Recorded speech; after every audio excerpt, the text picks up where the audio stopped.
Алла Тааланын ыраазычылыгы үчүн ушул бүгүнкү айт намазынын урматына kimdir bирөөнү ушул убактарда капа кылып койсом же kimdir бирөөгө туура эмес мамиле кылып койсом, мен ар бир мусулман калкыман кечирим сураймын. Ассаламу алейкум, урматтуу кыргызстандыктар. Айтыңыздар марек болсун.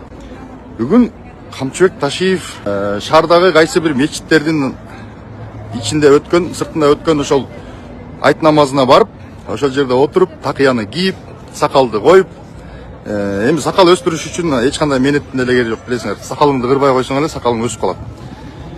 Анан ошентип сакалды өстүрүп, анан момун мусулмандын кейпин кийип, анан карапайым элдин катарында отуруп алып, башын ылдый салып, намаз окуган киши болуп, анан чыгып баратып, анан капысынан эле бир блогери кичинекей микрофон сунак алып, анан ошол жерден элибизге, жерибизге, анан билип билбей кылган күнөөлөр үчүн кечирим сурайм, ана мына деп жалпы кооз сөздөрдү сүйлөп, анан ушундай жооп бериптир.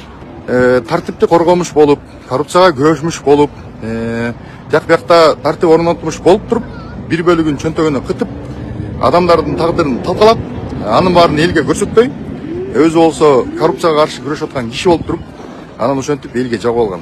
Ал киши айтып атат: "Мен дейт, мени жала жаап дейт, каралаган адамдарды орозо айттын урматына кечирдим" дейт. Ташиев Камчыбек Кыдыршаевич, сиз бизди кечиргидей, сиз кимсиз? Сиз касамкорсуз, сиз уурусуз, сиз мамлекетти тоноп, бүлгүнгө учуратып, аз жерден стабилдүүлүккө тоо келтирип, кое жаздап, айыбыңызды билинип, аныңыз билингенден кийин сыртка качып чыгып, анан кийин ал жакта чыдабай кайра качып келип, могу жерде корголоп, анан эки жакта ары бери жүгүрүп, саясий манипуляцияларды жасап, этегинде ошонун баардыгын динге шылтап, орозо айында, улуу орозо айында унчукпайт, дебейт, айтпайт дегизип, комментарийлерди жаздырып, бир байкуштун кейпин кийип, ошол жерден дагы саясий упай топтоп аткан бир адамсыз. Сизчи? Анан сиз айтыпсыз, кечирдим мен тигибу депчи. Биринчиден, сизди ГКНБнын застенкасында каза болгон Марат Казакбаевдин арбагы кечиреби? Алардын үй бүлөсү кечиреби? Сизди сиздер жанагы баса калып туруп, мүлкүн тартып алган, куру кол калтырып, жылаңач калтырып, этегинде инфарктка жеткирип, өлүм тапкан Журат Абдуллаевдин арбагы кечиреби силерди? Ассаламу алейкум кыргыз элим. Сиздерден жардам сурап кайрылып жатабыз. 3 баланын энесимин.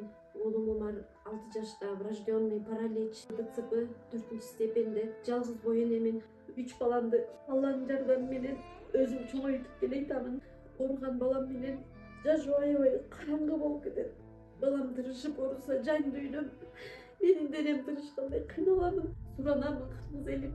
Balama 5 сом, 10 сом болсо да жардам бериңиздер, жок дегенде мени көрсө, апа деп мени тааныса деп үмүттөнөм. Жаны оорубай жашаганга себепчи болуңуздар суранам. Балдарыңыздар оорубасын. Улуу Рамазан айында дуаңыздар кабыл болсун. Умар каттуу оору менен күрөшүп жаткан кичинекей жигит. Ал кымбат дарылануу жана айыгууга мүмкүнчүлүк алуу үчүн сиздин жардамыңызга муктаж болуп турган учуру. Сиз берген ар бир сом Умарды дени сак жана бактылуу жашоого жакындатат. Сооп иш кылуу менен бирге Умарга ооруну жеңүүгө жардам бериңиз. Ар бир берген сомуңуз үчүн Аллах ыраазы болсун. Силерди жанагы банкир СМБда камалып, анан өзүнүн астына алган банкир, ошонун арбагы кечиреби силерди? Силерди тагдырын талкалап, барып сабап, көрбөгөн кордукту көрсөтүп, азап тозоктун баарын көрсөтүп, көз жашын көлөткөн Имамидин Ташевдин апасы кечиреби силерди? Ушуга окшогон миңдеген тагдырлары талкаланган жүздөгөн адамдар, кайгырган үй бүлөлөр силерди кечиреби? Камчыбек Кыдыршаевич. Жанагы канчалаган ишкерлер, ошол Журат Абдуллаевдин үй бүлөсү, дети Гавайинин ээсин айтып атам. Шаршенбек Абдыкайрымов канчалаган бизнес империянын баарын түптөп туруп, сонун кылып туруп, экономикабызга салым кошуп аткан Шаршенбек Абдыкайрымовдор.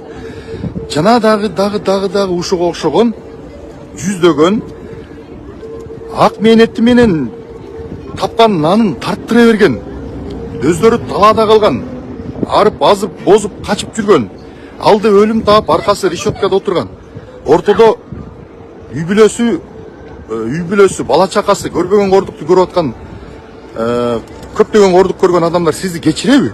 Мына ошол жерде, маселе ошол жерде.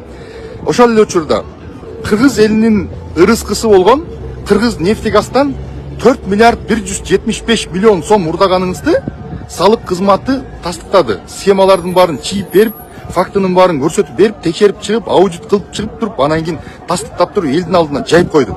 Бул билинген, сиз кылган жорукчулуктардын баардыгын билингени, билинбегени канча? Жана бир туугандарыңызды, жээндериңиздин, балаңыздын көпкөнү, элге кылган мамилеси, жана ийниңиздин отуруп алып туруп, оозун чоюп, ар кайсысын сүйлөгөнү, миллиондогон акчаларды барып туруп казинолорго уттурганы, ошого окшогон нерселердин баардыгын кылып туруп, анан кийин сиз бизге кечирим бере турган адамсызбы? Сиз кайсы бетиңиз менен кечирим бересиз? Сиз кечирим сурасаңыз болот, бирок кечирим сураган менен кечирилбейт ал нерсе. Шариатта, мен динден жакшы кабарым бар жигитмин. Шариатта элдин ырыскысын уурдап тоногонду, адамдардын тагдырын талкалагандарды каракчы деп коет. Эгер ошол каракчылар кокустан өлүп калса, аларга жаназа буйрубайт дейт. Хадис бар ошондой. Алардын күнөөсү кечирилбейт дейт. Качан ошол тагдыры талкаланган адамдардан кечирим сурап, ошолордун акысын кайтарып бербесе, ал кечирилбейт. Алла Таала айткан, миң балга канча күнөөңөрдү кечирдим дагы, бирөөнүн адал мээнет менен тапкан акысын тартып алсаңар, анан кийин ошол силерге кек сактаса, ал адам кечирмейинче мен силерди кечирбейм дейт. Ушунун баардыгын билесиңер, урматтуу туугандар. Анан кийин туруп динге жамынасыңар.